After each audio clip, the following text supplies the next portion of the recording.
guys, welcome back to my channel.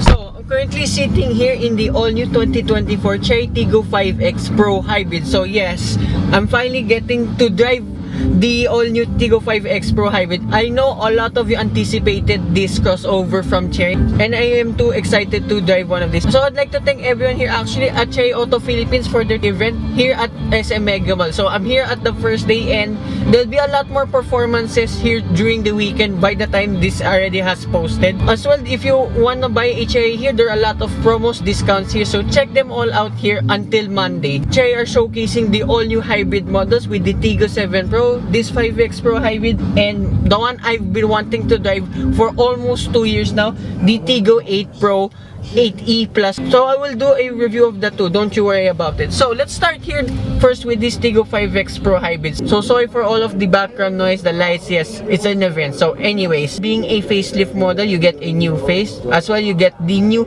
Diamond Galaxy grille that's actually applied to all new Chery models at the moment. As well, you get new LED headlamps. Ground clearance, it's actually 6mm more than the pre-facelift model. So the side profile too, there's a lot of cladding as usual. And there's red trims all around, like on the chin and some of the cladding over here. And at the rear, this is among one of my favorite Chery SUVs at the moment. I don't know why, because of the bulbous looks. That's what's unique too with this Tiggo 5X Pro Hybrid. Well, the rear bumper, yes, there's two fake exhausts, but I don't mind it. And then as well, being a Pro Hybrid now, you get hybrid badging all around. So there are two variants of this Tiggo 5X Pro. So I'm here in the hybrid, and the other being the comfort variant. Of course, they will look almost exactly the same, but there are some subtle changes in the interior and too with the engine. So speaking of, this Tiggo 5X Pro Hybrid is powered by a 1.5-liter 4-cylinder engine that's mated with a 48-volt mild hybrid system that produces 154 horsepower and 230 Newton meters of torque. If we go to the other side, the comfort variant, well, it's the same engine, albeit without the 48-volt mild hybrid system, but it produces only 114 horsepower and 141 Newton meters of torque. So both variants are mated to CVT transmissions. So back at the rear, boot space, I think it's more or less the same like with the pre-facelift model at 496 liters. And of course, it will double if you fold all of the seats down. And underneath, there is a space saver donut type there, and there are not much toys there at the rear. So here now in the interior, okay, I will not talk about it much, just being honest, because the interior looks exactly the same like with the Tiggo 7 Pro Hybrid. So I have a full review of that. Check it out on my channel.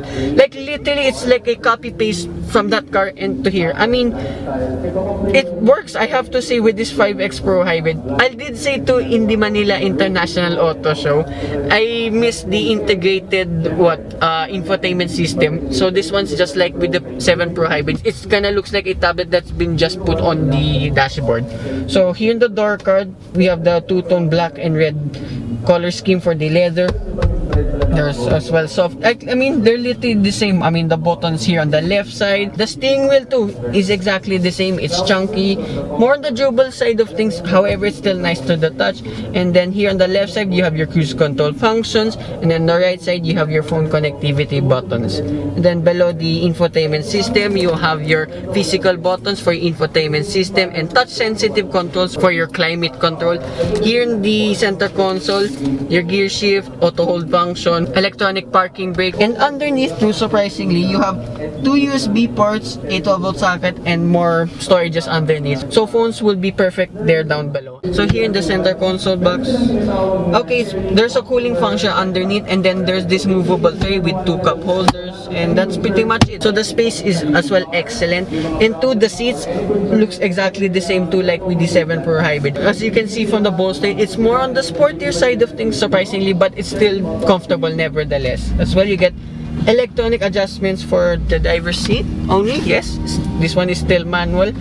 And what else? Oh yeah, too, going back to the rear of this Tiggo 5X Pro Hybrid, exclusive for this hybrid model, this comes with multi-link rear suspension. I wonder if this 5X Pro Hybrid still carries the tuned by Lotus handling, because I did praise the pre-facelift model that it's one of the best driving ones among the Chery Tiggo SUV lineup. So let's find that out in a bit. So yeah, that's pretty much here in front. So here in the rear seats, exactly the same with the two-tone black black and red color scheme. There's a central armrest with 2 cup holders, and then here in the middle and the back of the seats you have 2 map pockets and 2 USB ports with a cubby space, and 2 space in the back. It's pretty much the same like with the pre-facelift model. So feet room, knee room, right hand room is excellent throughout. Remember, the sunroof is only here for the front passenger seats. It doesn't stretch all the way there in the back. And 2, why there's so much space there in the back, because as you can see in this shot, there's a big hump over here in the ceiling, so taller people will definitely have no issues there in the back. And 2, hilariously, hopefully you can see it, the dome light over there, it's fine that there is, but I admit it's a little bit too further back only, but and then again, at least there is. So yeah, that's pretty much it with this Tiggo 5X Pro Hybrid. Let's go for a drive. So finally, driving this Tiggo 5X Pro Hybrid. Well, this was very special because this one's been used for the Spot the Tiggo contest. I was trying to hunt this car down back then, and actually first impressions out in the car park. Okay, driving dynamics seems somewhat familiar to me. I mean, the driving dynamics of the Tiggo 7 Pro, and then floor it a bit. Oh my gosh. Okay. Comparing now with the older Tiggo 5X and the Tiggo 7 Pro, since now this is a way lighter car and you have this drivetrain, it's much more crazier to drive. And then now sport mode.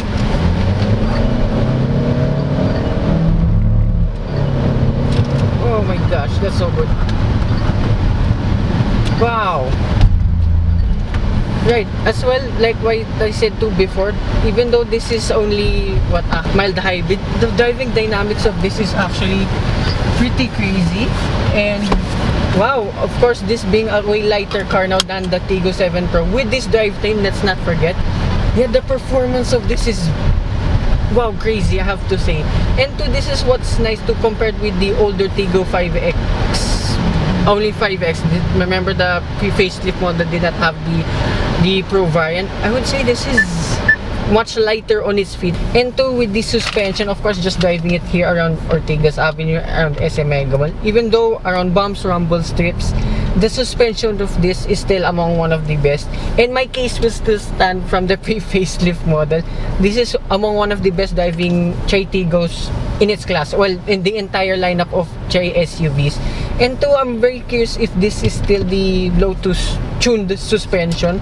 That's what the previous 5X facelift was unique in the first place, because yet again it was tuned by Lotus. I think more or less this is the same. The steering feel too, even from just eco and sport mode. Of course, in sport mode it will just weight up a little bit only, but handling wise it's still, I would say again, among one of the best out there.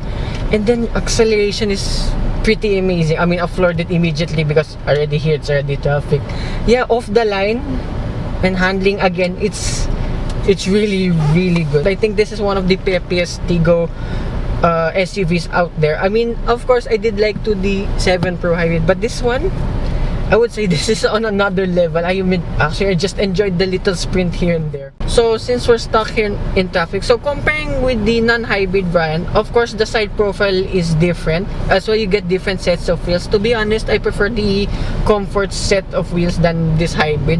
And 2, as you can see, this one has a sunroof compared to the comfort, which does not have at all.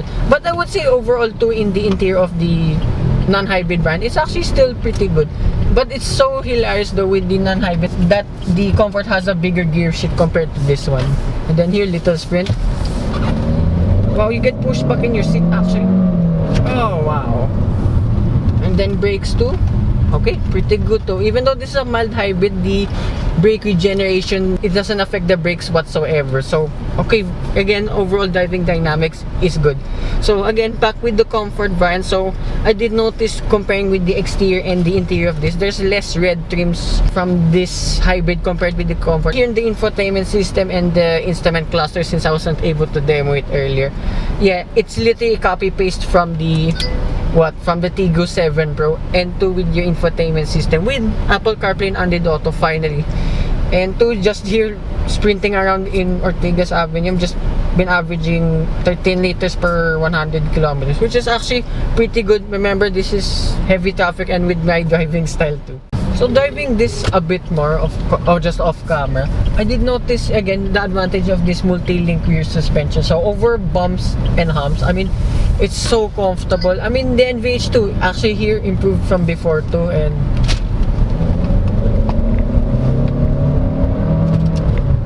I can get stuck with this acceleration. So yet again, I will say this is one of the best Chery Tiggos that I've ever driven so far.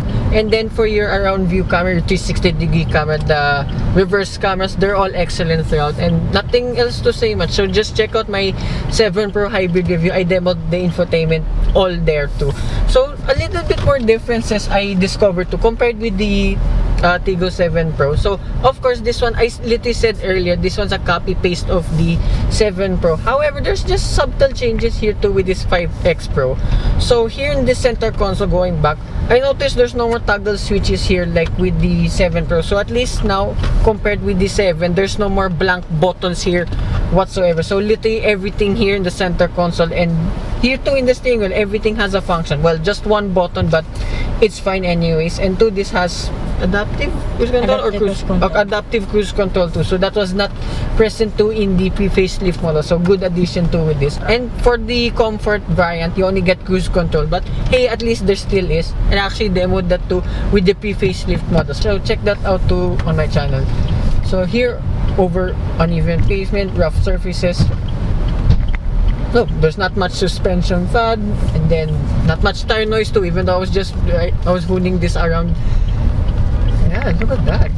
So comfortable, soaks up the bumps and humps pretty well. I mean, you can feel the suspension a little bit firm only, but it's no means an uncomfortable car. I mean, here around driving around Megama, this is an unfinished pavement off-road, and look, soaks them up pretty well. Amazing. Here's a really bad part. Wow, look at that. So yeah, that's a quick drive of this Tiggo 5X Pro. Yeah, this is probably my new favorite subcompact crossover. I have a lot of choices, but this one is actually really good. The cost for all of this hybrid model costs 1,140,000 pesos. If you go for the non-hybrid model, it will cost 940,000 pesos. So 200,000 peso difference. So I will not give my verdict yet, since I want to try out again the 5X Pro Comfort, but I would say save up 200,000 pesos and get this, because this drives amazing. So again, I'd like to thank everyone here at Chery Auto Philippines for their new Green Mobility Tour event, and to Miss Airen here of Chery Pasig, shout out to Chery Pasig too, and to Sir over here, Sir Joey over here on camera, for assisting us here too in this test drive. So hope you guys like and subscribe, and I will see you with more and more test drive here coming right up. Bye bye. Thank you.